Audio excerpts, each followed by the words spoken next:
Right ఇక ఎన్టీఆర్ జిల్లా గంపలగూడెం మండలం సోబ్బాల గ్రామంలో టీడీపీ వైసీపీ కార్యకర్తల మధ్య జరిగిన ఘర్షణ జరిగింది. దీపావళి పండుగను పురస్కరించుకుని ముందస్తుగా వైసీపీ కార్యకర్తలు ఫ్లెక్సీలు పెట్టారు, తోరణాలు ఏర్పాటు చేశారు.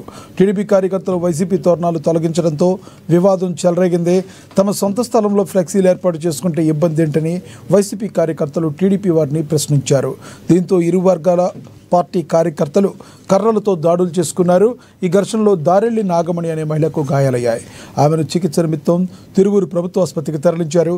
సంఘటన స్థలానికి చేరుకున్న పోలీసులు దర్యాప్తు చేస్తున్నారు.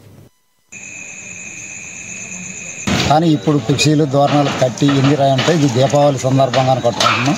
నువ్వేం చేస్తాం, ఇది గంపలగూడ సొబ్బాల అడ్డ తిరువురు గడ్డ తెలుగుదేశం అడ్డ సొబ్బాల గడ్డ అని అన్నారుగా, మీరు ఏం చేసుకున్నా చేసుకున్నారని మా మీద దుర్భాషణ వచ్చి మా మీద రాళ్ళు వైసీపీలు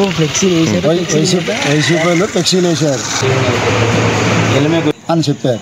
కానీ మేము పోలీసు వచ్చారు, తీశారు, వచ్చాక మా వ్యవహారం ఏంటని కనుక్కోవడం వచ్చింది. ఎంతమంది చాలా మంది ఉన్నారండి, చాలా మంది ఉన్నారు.